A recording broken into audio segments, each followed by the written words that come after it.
Hi everyone, I'm Jennifer from English with Jennifer.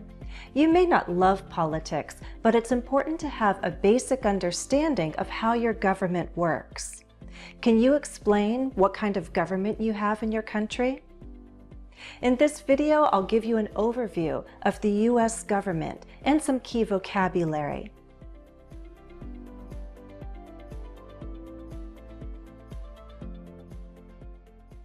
Quick quiz. How many U.S. states are there? Through what process do people become part of the government? Let me tell you the answers. The United States of America is a federal republic. That's the name of the system we have. We're a union of 50 states. We also have a federal district, Washington, D.C., the District of Columbia, which is our capital. In addition to all that, we have several territories like Guam and Puerto Rico. We have elected officials who represent us in the government so that indirectly we have a voice. Not everyone in our government is elected. Some people are chosen from within. Our elected officials can appoint or nominate someone for a specific job. Appoint means officially name someone. Nominate means propose or suggest someone. If you're appointed by someone, there's likely another person who has to confirm that appointment. If you're nominated, there are others who have to vote to make it official. Another quick quiz. In the U.S., how many branches of government are there? Does the U.S. president hold the most power? How do we know what each branch is responsible for? The procedures for elections and appointments can be confusing, but the basic structure of our government is simple and clear. We have 3 branches of government. Each branch is responsible for different things to avoid any conflict of power. This is called the separation of powers. No branch can be all-powerful because we have a system of checks and balances. This means that 2 branches can limit the power of one. The separation of powers and all the checks and balances are outlined in the U.S. Constitution. The Constitution provides the framework for our government. It's the supreme law of the land, meaning the highest law in our country.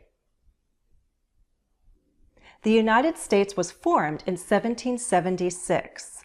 The Constitution was written in 1787. It was ratified or approved in 1788.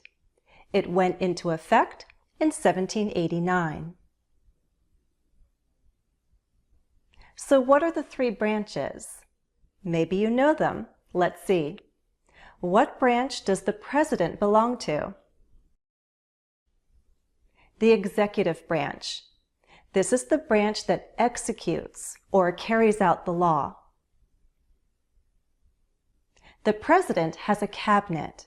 This is a group of advisors. The president appoints members of the cabinet, but they have to be confirmed by another branch. What's the branch that makes laws? The legislative branch. This is the branch that confirms the president's appointments. Our legislative branch is called the U.S. Congress. It's made up of the Senate and the House of Representatives. Their main job is to legislate, which means to make or enact laws. What's the branch that interprets the laws? The judicial branch. Judicial is related to judge. Where are judgments made? In court. The highest court is the U.S. Supreme Court. It's made up of 9 justices, 1 Chief Justice and 8 Associate Justices.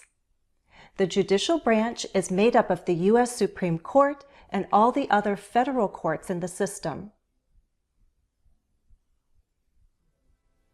Quick quiz. What other titles does the U.S. President have? Which members of Congress serve 2-year terms? The President of the United States is our chief executive.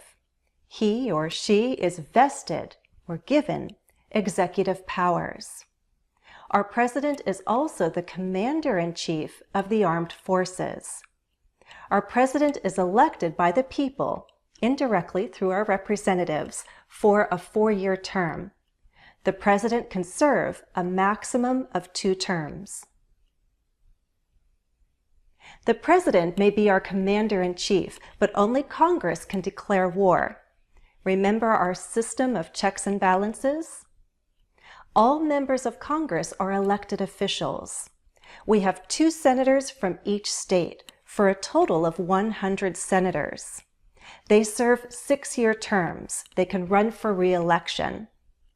U.S. representatives serve 2-year terms, so they're up for re-election more often. They can also join the House of Representatives at a younger age. Here, try a quick matching quiz. The U.S. President must be at least 35 years old. A U.S. Senator must be at least 30 years old. And a U.S. Representative must be at least 25 years old.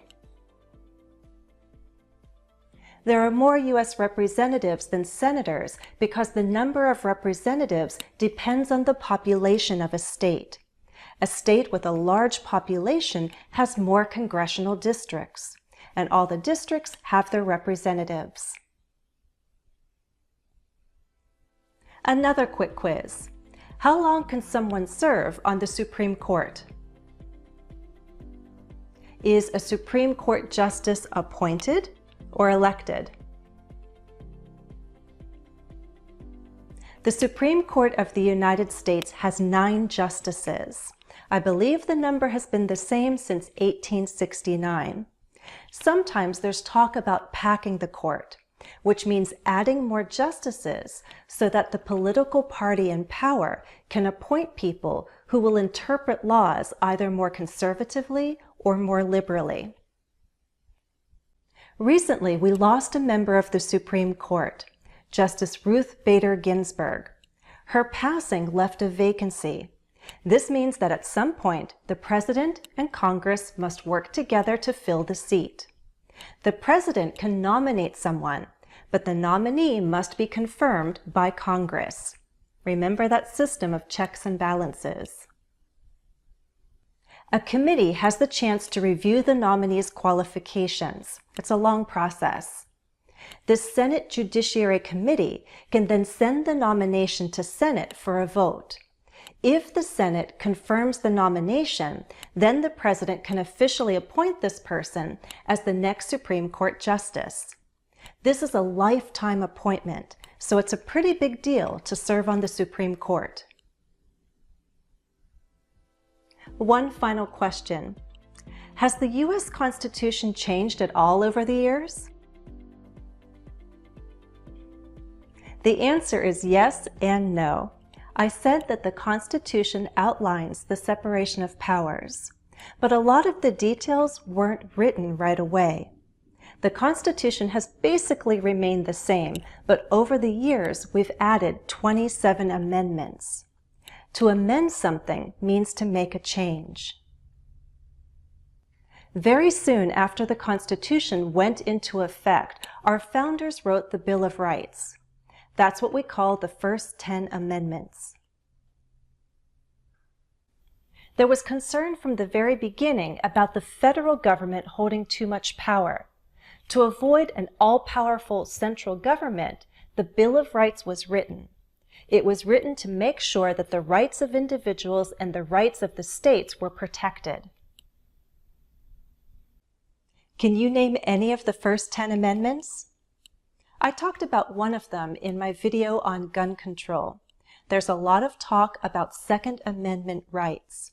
That's the right to bear arms, the right to own a gun. Perhaps we can go over the Bill of Rights and talk about individual freedoms in another lesson. We'll end here. Please like the video if you found it useful and interesting. Don't forget to subscribe and check out membership perks if you'd like to get more out of your online language learning experience. As always, thanks for watching and happy studies!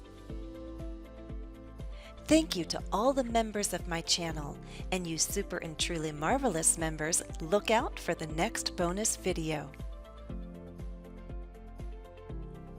Follow me on Facebook, Twitter, and Instagram, and try something new. Download the app Holo and join me for a live stream. Students can hop on camera and get speaking practice in real time.